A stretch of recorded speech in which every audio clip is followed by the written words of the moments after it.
રક્ષાબંધન ઉપર ઘરે જ મીઠાઈ બનાવો જે 10 જ મિનિટમાં બની જાય છે. દાણેદાર કલાકંદની રેસીપી લઈને આવી છું જે ઘરના બધાને ખૂબ જ ભાવશે. સૌથી પહેલાં આપણે લેવાનું છે 400 ગ્રામ પનીર. પનીર તમારે ઘરે બનાવેલું ફ્રેશ લેવાનું છે, કાં તો તમે માર્કેટમાંથી લો તો સારી ક્વોલિટીનું લેવાનું છે.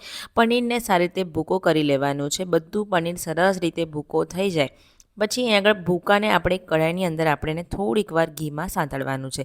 એની સાથે આપણે લેવાનું છે કન્ડેન્સ મિલ્ક, આ પછી મિલ્ક મેડ લઈ શકો છો જે આની અંદર ઉમેરવાનું છે, જેનાથી મીઠાઈ 10 જ મિનિટમાં બની જાય છે. તમે કોઈ પણ બ્રાન્ડનું કન્ડેન્સ મિલ્ક લઈ શકો છો. એક કઢાઈની અંદર 1 ચમચી ઘી ગરમ કરી અને બધું પનીરને 2 થી 3 મિનિટ જેવું ધીમી ગેસ રાખીને શેકવાનું છે. પછી જે કન્ડેન્સ મિલ્ક છે તે બધું જ 400 ગ્રામ જેટલું આવે, 395 ગ્રામ જે લખેલો ડબ્બો છે એ બધો જ આની અંદર એડ કરી દેવાનું છે અને સરસ એને થવા દેવાનું છે. જ્યાં સુધીને ઉપરથી ઘી છૂટું ના પડે ત્યાં સુધીને લગભગ 7 થી 8 મિનિટ જેટલો સમય લાગશે. હવે કલાકંદને બાઇન્ડ આપવા માટે મેં આગળ 1/3 કપ જેટલો મિલ્ક પાવડર લીધો છે. એનાથી એકદમ સરસ રીતે આપણો કલાકંદ સેટ થઈ જશે. ફરીથી 3-1 મિનિટ જેવું એને થવા દેવાનું છે.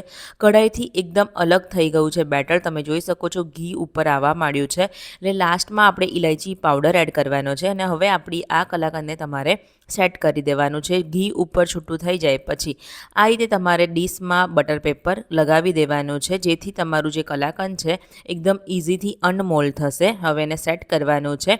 તમે જોઈ શકો છો એકદમ પરફેક્ટ દાણેદાર ટેક્સચર આવ્યું છે. હજુ આ સેટ થશે એટલે એકદમ પરફેક્ટ એનું ટેક્સચર આવી જશે. તો ઉપરથી હવે આપણે પિસ્તાની કતરણ, કાજુની કતરણ, બદામની કતરણ અને થોડા કેસરના તાતના આની અંદર એડ કરી દેવાના અને ફ્રીજમાં તમારે 5 થી 6 કલાક સેટ થવા દેવાનું છે. આ મીઠાઈને તમારે ફ્રીજમાં જ રાખવાની છે.